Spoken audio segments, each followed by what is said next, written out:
என் அன்பார்ந்த யூடியூப் ரசிகர்களே, இந்த வீடியோ ஆங்கிலத்தில் இருக்கும். I make this video in English for the clear understanding of my foreign viewers. I have a few foreign viewers also in respect of the spiritualism. So that I make this video in English. I deliver this video entirely in English, and also I assure that the Tamil version, the interpretation, will be coming very soon after this video for our Indian viewers. Today I take up the title Looking Without Thinking. Looking without thinking. That means a bare look, a empty sight. I hear your voice, I hear your questioning. What do you mean by thinking, looking without thinking? Before understanding the title, it is better to quote a Zen Buddhist story mentioned in one of the books of Rajarishi, so-called Rajarishi.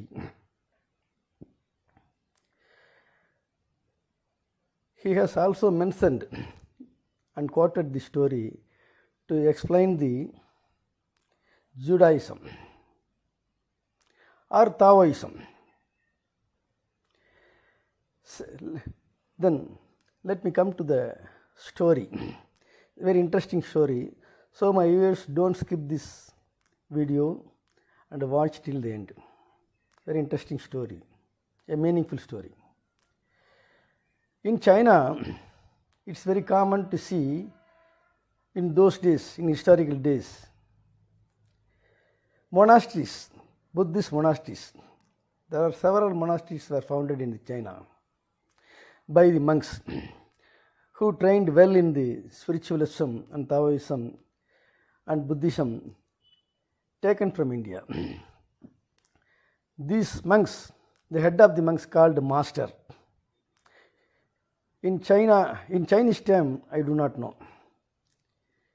We call it master, a chief monk. Likely, one of the monk founded a spiritual training institution, so-called monastery in China, and was conducting the institution very properly and very strictly. It was very famous in those days in China, in kingdom, China kingdom. One day, a layman, a farmer, visited this monastery, but he was not allowed by the gate guards, security guards. They didn't allow. So he waited till the sunset. Then next day he also came and waiting for the seeing of the chief monk. At least one day or other, he hoped that he will come out. Then he hoped that he can meet him. So he routinely visited this compound wall and waited till the sunset. One day, the chief monk was returning from his outdoor visit to the monastery. When he was entering the main campus gate, he saw this layman waiting and then asked him, "Who are you? Why are you waiting here? Where from you are?" The layman, the farmer, innocently and submissively replied, "Master, I am waiting for you to meet you to get the liberation from you. I want to get liberated from my clutches of my daily life. In Tamil we call mukti. In English it is liberation. In Christianity it is moksha or heavenliness. The liberation means liberating from our desires, passions, aversion, angry, and all the attachments. By liberating our mind from all these passions and feelings, we can attain the thoughtless mind. This thoughtless mind will lead to a godliness. Godliness means becoming a God himself. That means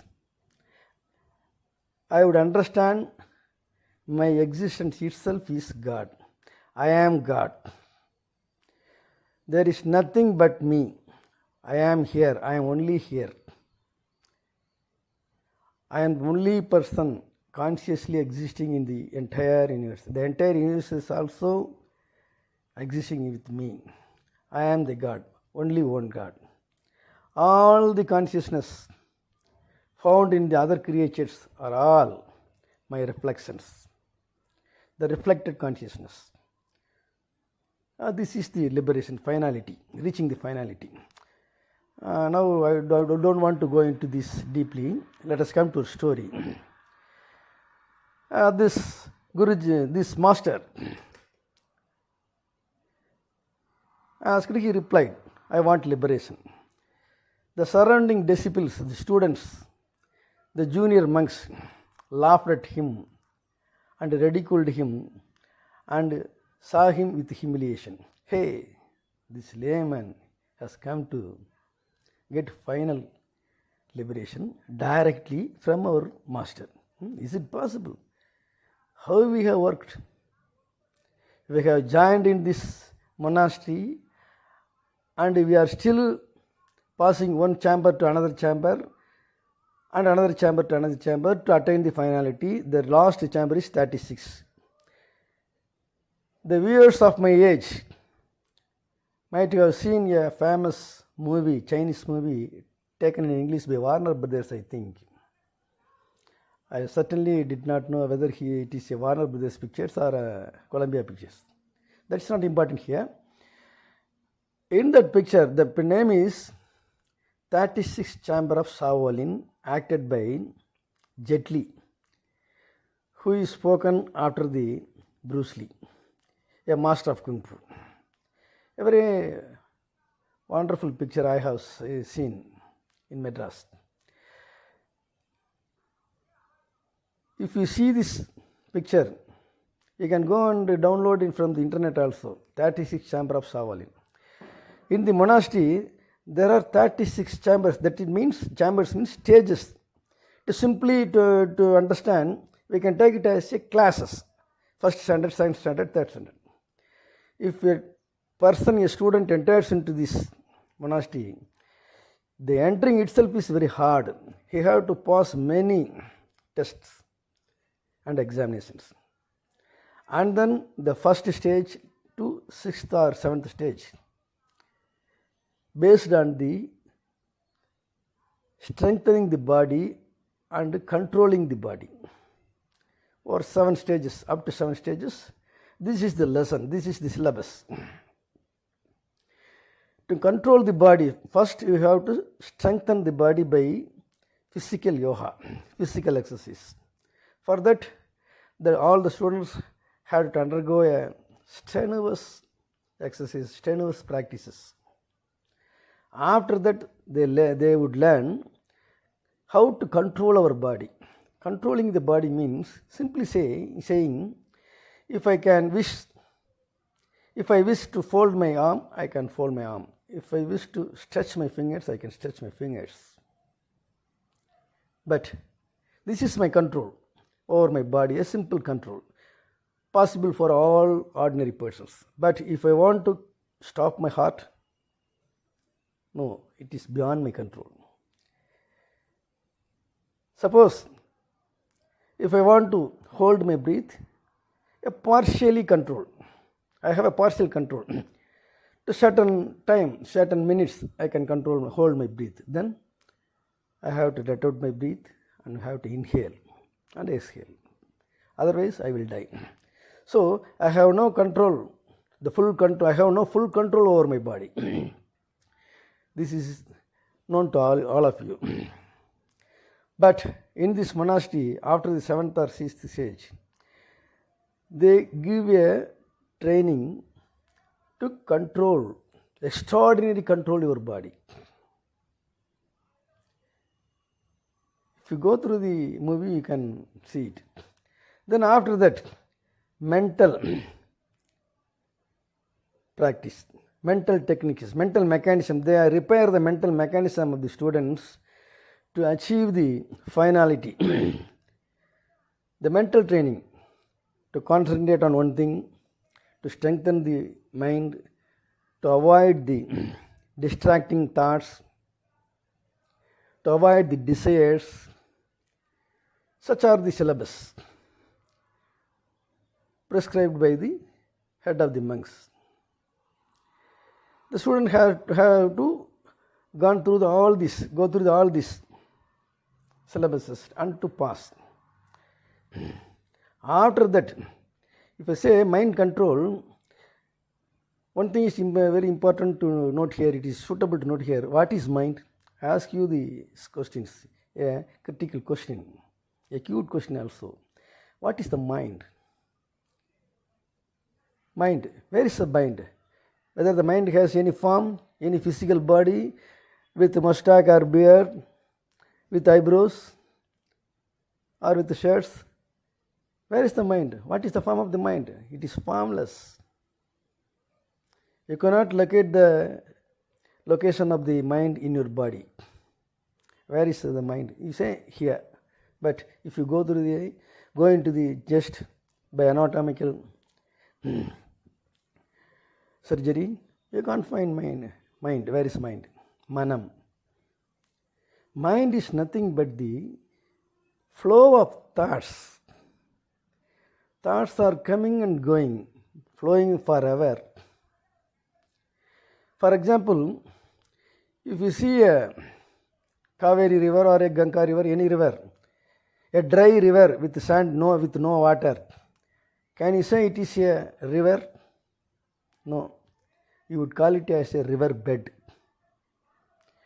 When water comes and water flows, the stream goes on this water bed.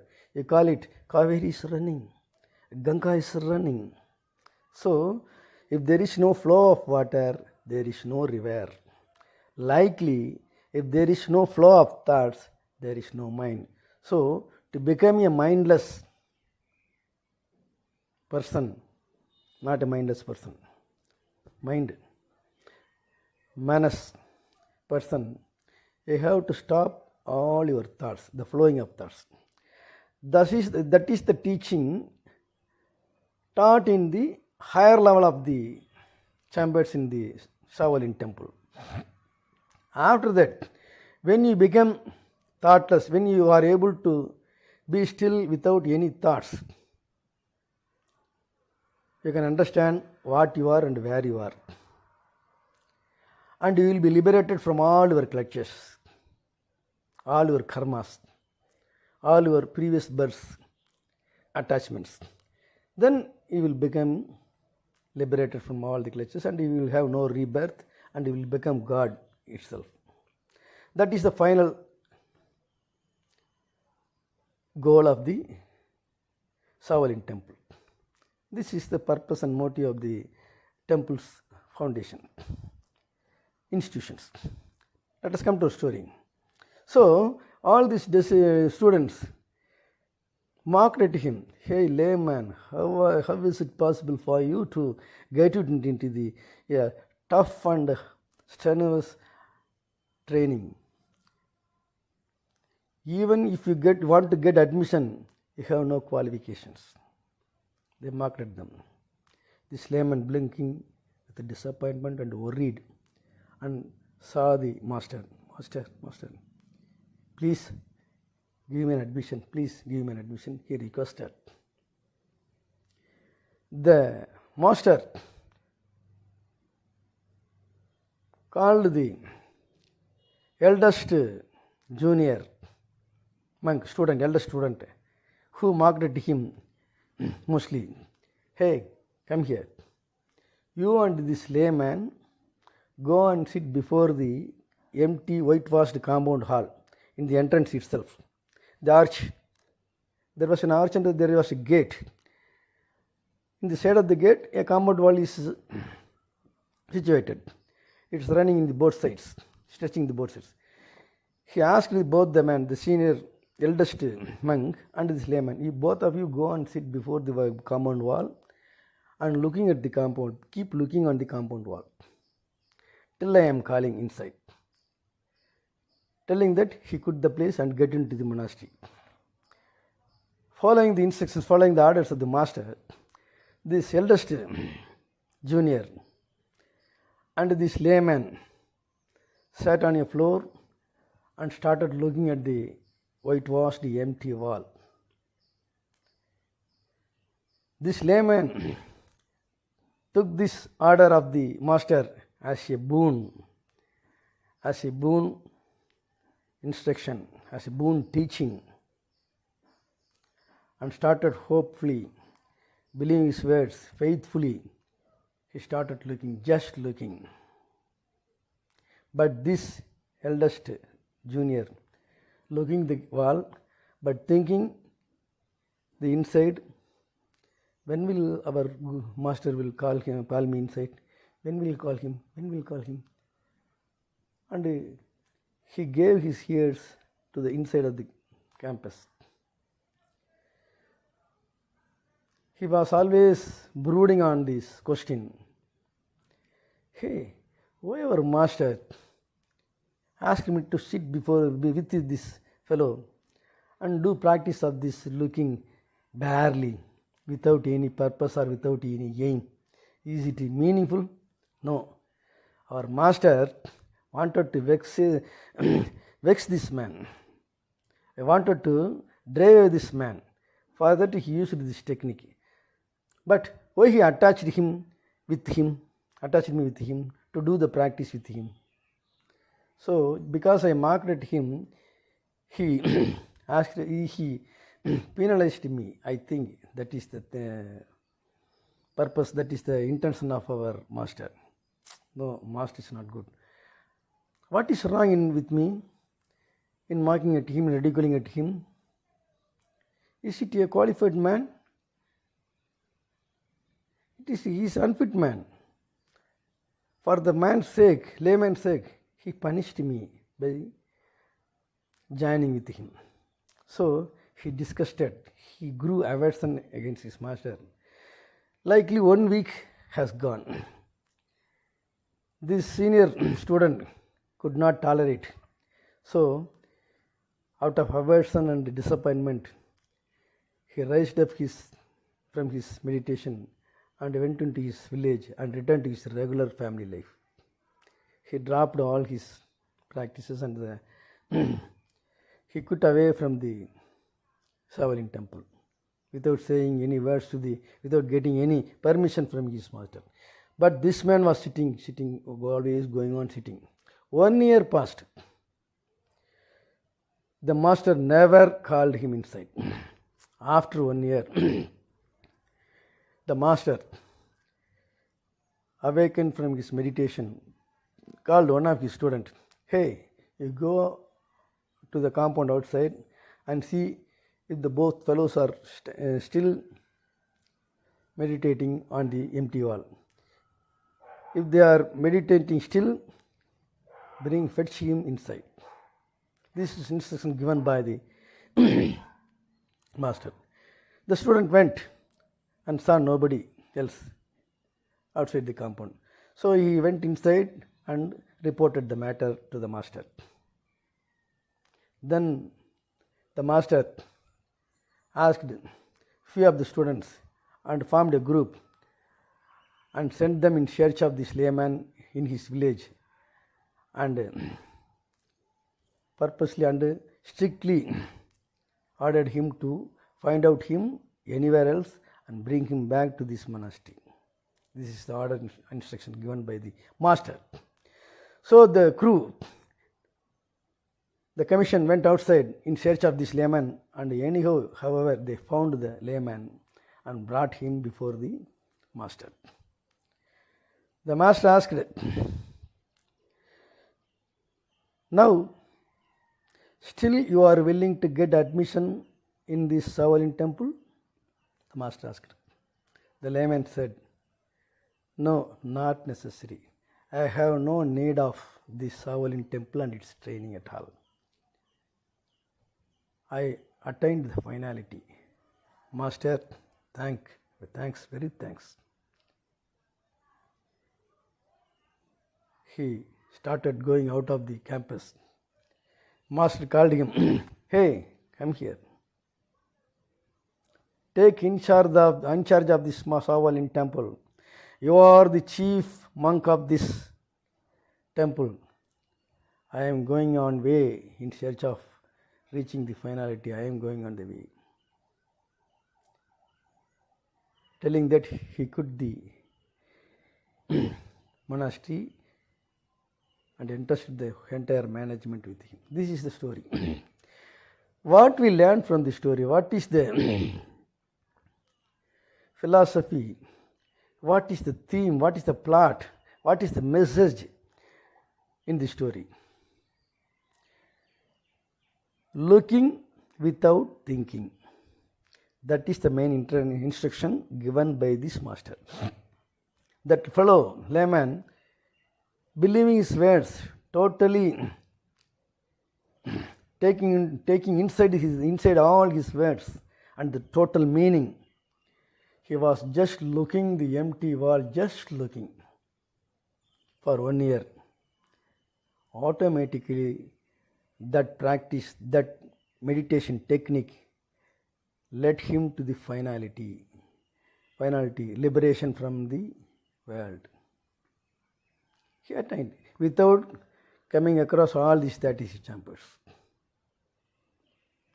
So, this technique, looking without thinking, is the technique now I want to teach you. Okay? Let us discuss the technique. Please, my viewers, choose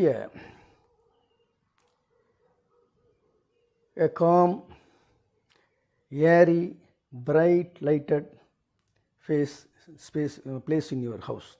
Whether it may be your worship room or reading room or open terrace or your garden.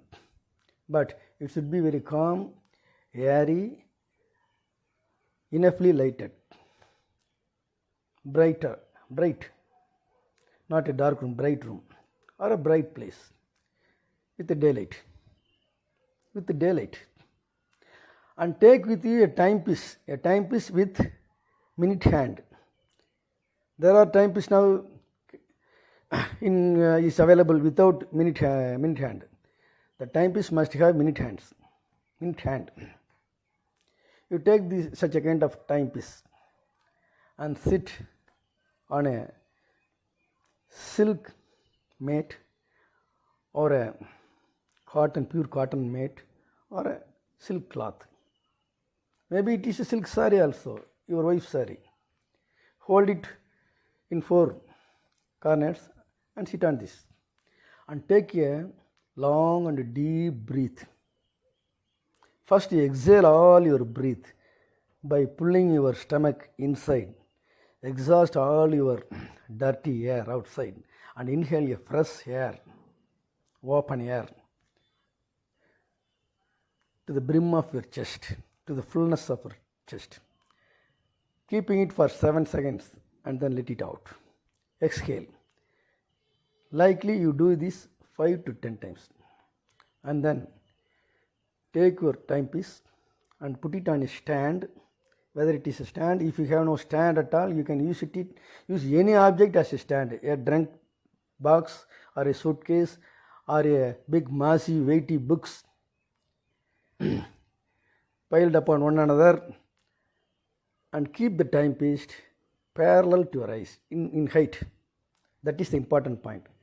You should not keep the timepiece just below the eyes or up the eyes.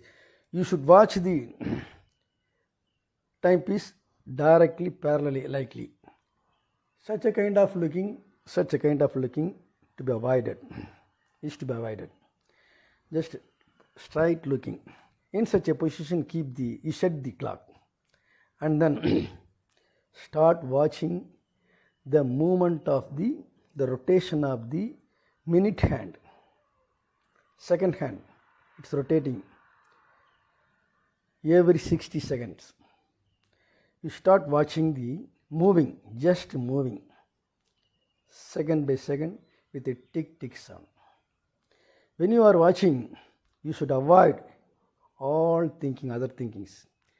What we have done in yesterday, what we have done in past life, what we are going to do in the future, what is our next breakfast or lunch. You must ask our wife, hey, what is the lunch for us today?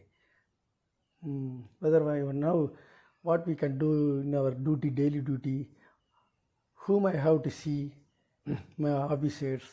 Such a kind of daily routine life you should avoid. Just keep looking the movement of the minute hand from 1 second to 1 second, 1 second to 1 second, 1 second to 1 second. Just keeping on. If you keeping on without any distraction, within 3 or 5 minutes, a miracle will happen.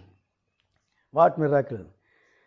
The minute hand firstly will disappear, and then the clock will also disappear, and you will dive into the deep calmness.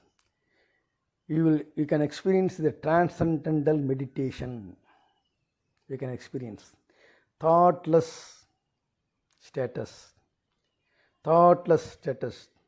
You can see your mind without any thoughts.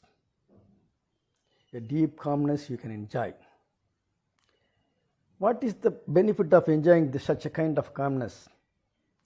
When you dive into this transcendental deep calmness, and if you are able to be in this calmness further more time, continuously, or by practice, day by day practice, gradually one day, if you are able to be deep in this transcendental calmness, that means a thoughtless mind, you can understand, you will understand who are you, where you are you, how you are you. You can understand the essence of all beings. You can understand the knowledge of all being, the mind of all being creatures, including all creatures and all non-creatures. And you are able to understand the pleasure, the bliss, that is the final liberation. This is a mere technique, meditation technique. Before I conclude, I want to say one thing. When you started watching the minute hand, the first thinking, a discussion will run your mind. What? If you watch the movement of the minute hand, first it moves tick by tick to 1 second to 1 second. First past second, present second, and future second. 3 stages are in a second. And if you divide the second into 3 parts, past second, one thing, past hour, past month, past week, just like that, the basic unit of the universal time is second. In this second, we can divide it into 3 parts: past second, present second, future second. There are 3 parts. If you think it out, think into these 3 stages, you cannot feel separately the past second or the present second or the future second. You cannot feel separately. You cannot feel it. You can theoretically say this is past, there are 3 stages, but you cannot understand, you cannot feel it. If you think of the past second will jump into the present second. If you think of the present second, it goes into the future second. If you think of the future second, it will come into the present second. So, what is the meaning of this? What it says? What is the truth inside this? There is no past, there is no future, only the present is true. The present time is true. When you watch the second by second, you can feel you are in the present. The future and the past are not there in a second, the basic second. If there is no past time or future time in the basic unit of the second, the universal basic unit of time, then where is the past time and the future time in the total universal time? No, logically no. So, you can understand there is only a present time. If you are able to sit in the present time forever, for hours together or minutes together, whichever is possible to you, then you can understand the present time is also a not time, it is only an existence. It is only an existence without any events, without any happenings, without any incidents. That is the present time. So, there is no time also. Without being still and calm, without any happenings, without any events starting from and ending from events, without any starting point and ending point, if you are able to sit without starting point and ending point, there is no time at all. Time is a mere concept. That is the fact you first understand. You will first understand by this technique. Then you will attain the finality. To understand, to be in the present time, this is a practice, and also you can practice this to be in the present time at any time by your work also. When you are working with your hands or with your eyes, with your body, you can feel this present time existence.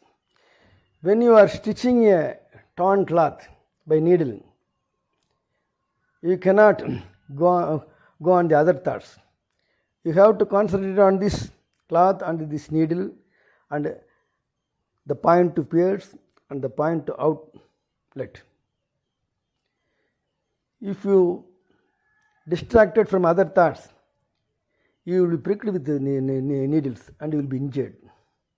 So you will be very conscious and mind oriented. You will do this mind oriented only. You cannot think any other thoughts while you are stitching. Just like that, while you are drawing also, while you are writing also, while you are reading also. These are all mind oriented, mind fully engaged, mind concentrated works. Such a kind of works are in present time. It helps to be it helps to be in present time. Not only help, it shows that you are in present time. It makes you realize that you are in present time.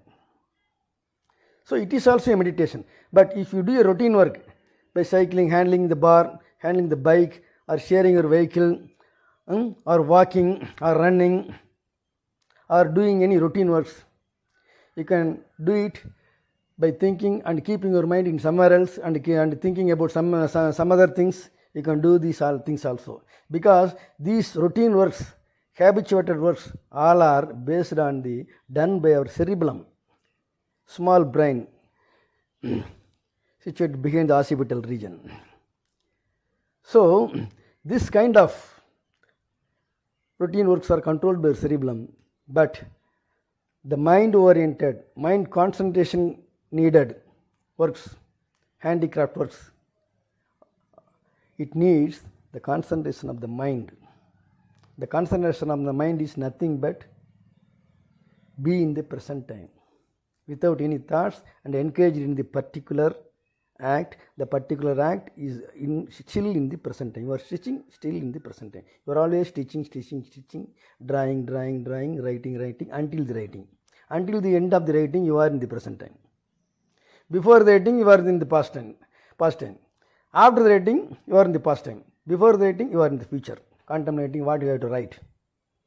So, this is the present time being practiced.